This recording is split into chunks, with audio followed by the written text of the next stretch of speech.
In this video I'm going to take you through my journey to happiness. I'm also going to summarise at the end the two main lessons that I kind of took from this, and I'll kind of explain through a lot of my mistakes and stuff that I made along the way. So before we get into that, if you are enjoying these videos, please remember to subscribe and like these videos and stuff. Just lets me know that you're liking these videos. So let's get into it. When I left school, I went straight to university, and the whole summer I kind of spent, I was training with my regional academy in the rugby and stuff.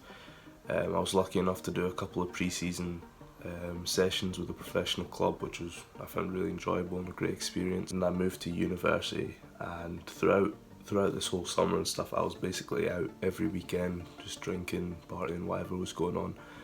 If there was something on, I was probably there. And it definitely was fun at the time.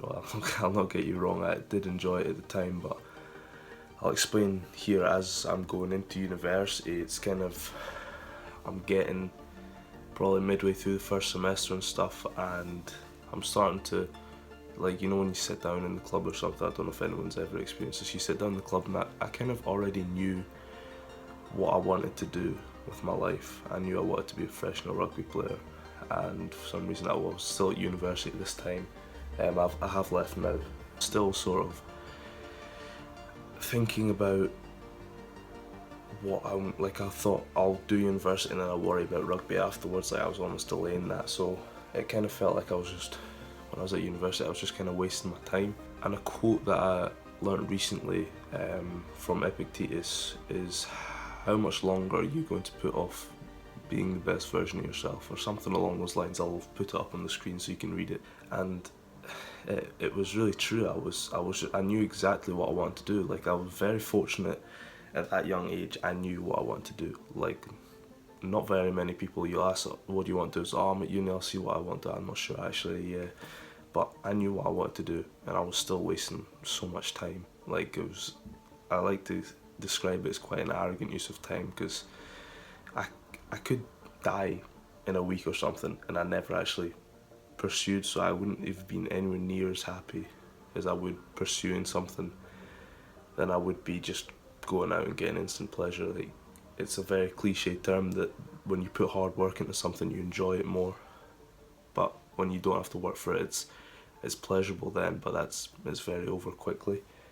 So the sort of theme that I was coming across was that I have very abnormal goals, but I'm acting in a very normal manner in terms of society and what everyone else was doing. So I kind of made that realization at the end of my first semester, and then going into semester 2, I did go out, but not as much. And even when I did go out, I still felt really guilty because I didn't really want to be there. I didn't enjoy it as much as I did in the previous year. And then lockdown hit. I finished some uni work, and then I think it was about the first 4 weeks I was just extremely miserable. I think everyone probably went through this sort of phase where when you can't see your friends, you can't go to rugby, I can't play or anything, I can't go to the gym. I was just distraught. But then sort of came the realization that I've got a massive opportunity here. While some people might be sitting doing nothing, I can actually go and start working towards my goals. I can start, there's a rugby pitch very near where I live, so I can go out and I can go and train on my own. I can do running and get fit, because that's the one thing because I always had a long string of injuries and never really felt like I had a chance to just get fit and go into the season fit and actually be able to fully express myself on the pitch without having to worry about being out of breath and having sore legs or whatnot. And then about halfway through the first lockdown, I think it was just as the restrictions were starting to ease off, I started a company with one of my friends. It was his idea actually. I think it was one of the first times we met up after lockdown, and he was thinking about he wants to do a clothing company to do with going outdoors and bothing and stuff, which is something we enjoy. I'll put a wee tag of Instagram here if you want to check that out. But we needed to find out we didn't really know anything, so I was on YouTube and stuff, researching stuff every single day about how to start this and do this parts of the different businesses. And I started getting up in my feed at the side on YouTube was just all these self-help and personal development YouTube videos, and so I started watching them, like productivity stuff as well. I started watching those, and there's a lot of themes that I thought I would be very useful to apply to my life, and it was always either applied to the business, and everything I found I could just apply to rugby. At this point, I'm floating, I'm thinking I'm really productive. Every day I'm doing something useful to either rugby or to the business. And then when I started going back to university for second year, I just got into a relationship and stuff. I'm not going to really cover much of that. Just basically, long story short, I kind of realised that a lot of issues in the relationship were to do with me being unhappy as a person on my own. Like I was only fulfilled by external things, but as a person, internal things, I wasn't fulfilled by that whatsoever. And that was kind of the point that confused me, because I felt like I was fulfilled by doing something, like I had a goal, but I was so miserable. And I think that was, like in my last video, I was putting my happiness on achieving that goal rather than on the journey, but that's not the main lesson that I learned from this. In the aftermath of the relationship, I started sort of watching more YouTube videos and this sort of stuff. I listen to a lot of podcasts about happiness. I think the Diary of a CEO this is a topic that regularly comes up in that podcast. Also read a lot of books. So during all of this, I started realising that I wasn't really addressing any insecurities that I had through whatever happened in my childhood and stuff. I was not really doing anything about that, and I was coming out in very unhealthy behaviours in my life and my relationship. Then I realised that the point of being fulfilled is true, but you have to be fulfilled as a person. You need to be fulfilled by being the best person that you can be, by conquering your insecurities, by dealing with your fears, and constantly working on that. That's the main fulfillment.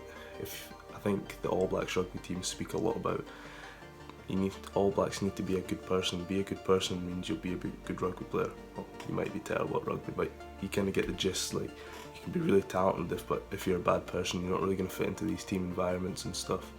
And I think that's a very sort of eye-opening thing for me, was realising that I need to be a good person if I want to be successful in anything that I do in life. I need to be the best person that I can be for myself, not for other people's reasons, but just for me. And once I figured out how I can go about figuring this stuff out, how I can develop myself, I realised that a lot of this I can actually just apply to my rugby and to the business and whatever else I want to do in life. I can apply these sort of principles and achieve it in a more enjoyable manner. I can develop every single day, and that feeling of progress, that momentum that you feel from doing that sort of stuff is brilliant, it's magical. I think most importantly, it allows you to pursue your interests in an honest conviction rather than being driven by insecurities to achieve this stuff, which you hear a lot about, especially like entrepreneurs and stuff, about trying to get loads of money and stuff from out of insecurity